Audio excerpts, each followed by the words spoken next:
You have to start again. Probably that's the 2030 reset. You know that it's going to happen. Whatever it is they've got planned, however they roll it out, they're going to. It's going to. What are you going to do? You can't stop these bastards. You can't stop these massive corporations and governments. They're going to do what they want to do. You know, it's what you're. I mean, this is the thing that just like fucking breaks my heart. Protesters.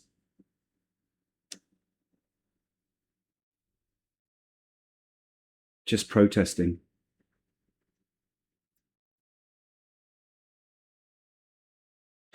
Shit. You need to do a lot more than that. Standing there, screaming, refugees are welcome here.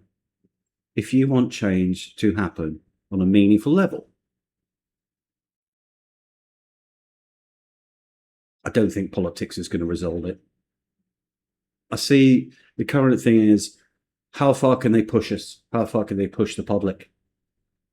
It's been Labour and Tory for fucking 50 fucking years or something. Good cop, bad cop. Vote them out, vote them in. Doesn't matter. The agenda, the regime, that's what gets put through and maintained. It doesn't matter which party you vote for. They're all answering to the same masters. The same regime, the same policy, which is the corporations. It's the corporations. And as a man in my 50s, I remember going to school when I was a kid and we would have milk every day, and then that stopped. There wasn't milk anymore. Why? In other countries, they still get milk. The children in the primary school get milk, just like they did when I was a kid. So they can afford it in a third world country, but England can't afford it, and it has less citizens. That's just cutting costs. That's just one example, just one tiny example of how, since I've been alive, stuff's got worse. It's just got worse, unless you have tons of money. And the civil service, I used to work for the civil service. I've seen how money is allocated and how it's justified. And the key thing for me was, we have to spend all this money. If we don't spend all this money, they will reduce our budget.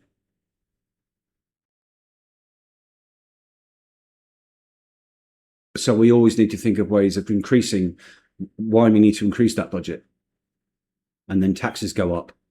Taxes go up, set by the government, in line with banks making your money less valuable. By the way, the money used to be valuable. It was based on it was backed by the gold, right? And the old Bretton Woods thing is, hang on, I'm going off track a bit here, but basically, look, however you want to put it, you've got no way of earning anything other than the money that the banks give you to use as currency. You can try and get a service or goods and services using some other way, precious metals, but they still control the precious metals. So you're all encouraged to buy gold at the moment on the internet. I see a lot of this: buy this gold, get that gold, get that gold. We do not know how much gold is available. Maybe all the gold has been found. Maybe there isn't any gold that's left anymore. It's all been found. We don't know. We don't know. They do, though. The system, they do. So they can control that rise and fall in the value of the gold or the silver. And that's what they do. That's what they do continually. Bitcoin's the same. Everything's the fucking same. A currency is a tool of manipulation. But on your daily life, you have a job that you can do, right? Working in a supermarket. Let's just start there. Girl works in the supermarket. Man works in the supermarket. There's only so much money you can earn in that supermarket job. You might get a promotion and you can get a bit more money, but it's, well, I don't know, 10% more or something. The point is, the currency is already so shit in terms of the value, and the banks and the corporations have gone about doing their thing to make the houses more expensive. Well, that's immigration. Fundamentally, that is immigration. Quick point. The population of the UK isn't because the white people of the UK are breeding indiscriminately. It's because of immigration. and the immigrant families that are breeding indiscriminately. It's that is the only reason why the population of the United Kingdom is as many as it is. It's not the white people. The white people have been there for thousands of years, right? So the population of the UK, because of the white people, only the white Europeans, has gradually scaled up. Then the Industrial Revolution happened, and it's probably gradually scaled up. And then there was the Black Death. So let's say if the whiteys of the UK were the only ones living there, and I was living in the 80s, and there were a lot of white families, basically white trash, white trailer trash, keeping an eye on the time. And they had as many babies as they had. So some of these white trash families, like dads in fucking prison, brothers in prison, just the shit basically of the white community who were stupid, and they ended up getting in crime. So they would have council houses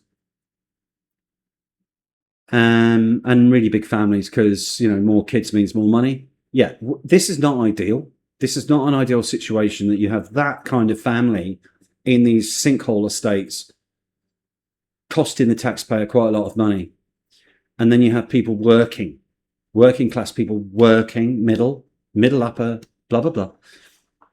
And that's how it was. And I think it probably peaked at 50, 55 million because they used to do these census in the UK. They did do those up to a certain point and then they stopped. I believe there's another one coming. They'll fucking lie about the figures, of course. But I'm going to put it to you that I think if you just leave England alone and you just got rid of every single immigrant, right? Every single one, anyone that's brown or black. And this is that. And again, that's like, wait, can't fucking do that because it's too late to do that, to rein back the immigration that's caused all of this bollocks. The cost of living, that's down to immigration because there's more people in the country than there was before, not because of the white people, but because of the immigrants. They have massive families. They don't drink. They are all about breeding. That's all they're about. And they will work. And they will work as well. So unfortunately, you get into a point where it's like, well, hang on, we just can't house these, we can't accommodate these people because they fucked their country up. All of Europe has the same problem at the same time. It's not working. Multiculturalism, multi-ethnicity. It's not bloody working. You know it, and they know it. But the system, they've done the numbers. They've crunched the numbers, you see. They have more kids. The whiteys have less kids, less slaves, less wage slaves for the system, for the taxation of the wage slaves. So we need more of them then. Oh, and generally speaking, they're lower IQ. Not all of them, but statistically, it seems like there's a lot of them at a lower IQ. For obvious reasons, they were born in Africa in the year 1990 or 1980 or 1970 by parents with DNA who have low IQ. So that's what you're going to get, a continuation of that. You're going to get the 5 or 10% that aren't. Bloody hell, I've done it again.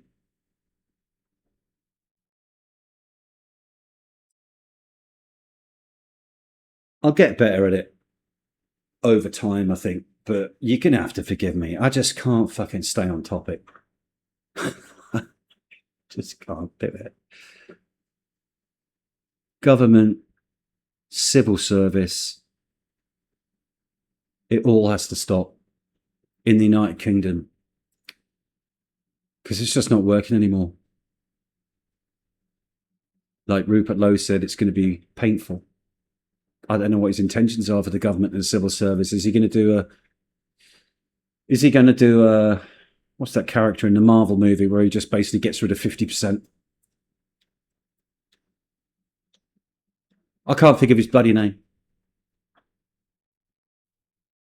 But it's like you really have to go back to this level of like bloody hell. When was everything okay in the country? Because you don't focus on other countries. Each country has to do it for themselves. But when were things stable, balanced, and settled? We need to go back to there and start again and make sure that this doesn't happen again, because we know that it doesn't work. If we allow into the country too many immigrant families, we're going to get back to square one. This is always going to happen, right? If you import people from nations and countries that have massive families, they are going to outbreed unless there's some magical currency situation that's never been developed, or you literally segregate them. This is your area of the country that we've allowed you to live in because we need you. And again, the system's not going to allow that. Utopia is not going to do it. It's not going to do it. It's not in their interest to do it. The only thing that's in their interest is to make as much money for the shareholders as possible. And if that means importing the third world or the second world, or whatever the fuck it is, that's what they're going to do. That's what they're doing. That is currently what they're doing to areas which are historically white. And it's not working for anybody that's white in these areas. They are going to be demographically outbreeded without throwing a fucking fist. They don't need to resort to violence. They're going to outbreed the whiteys, which brings me on to the thing of if the currency and the system and the state and all this is so unfair to the white people, wouldn't that apply to the other communities as well, the other brown and black communities? And I'm going to say, yeah, it obviously affects the brown and black communities. So you have to wonder why some, let's say, Islamic communities, for example, seem to be able to rise above the fact that the pound is shit and worthless. How are they getting around this? It's almost like they have a sponsor, isn't it? Like the motherland. Just putting it out there. Obviously, they're getting assistance. These families are getting assistance from the fucking homeland. They get these things as assets, and they're backed by oil. And that's why it's not a fair game. It's a rigged game. It's a rigged system. So if you're a whitey or African family or something that doesn't have 6 kids that the system's going to pay you to have, you're kind of fucked. Unless you're a CEO or some white, black, brown super person, like a super person, that's done really well for themselves, and well done for that. Congratulations. You did really well for yourself. You weren't handed, a load of money. Or some communities are handed loads of money because it's all for the cause. It's all for the cause, wherever they are. Let's just, Islam is literally a cancer that encroaches. It's always done this. This is nothing new, kids. The world is at war. Christianity is at war with Islam. Judaism is at war with Islam and Christianity. The 3 big ones, the 3 big guns, the 3 big hitters. Am I leaving something out here?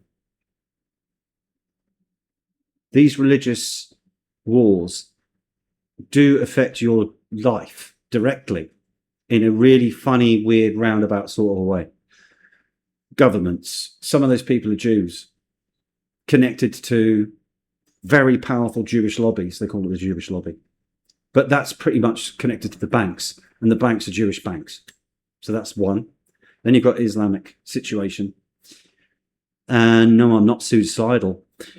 But these are the things we're allowed to talk about now that we weren't allowed to talk about 5 years, 10 years ago. Just join the fucking dots.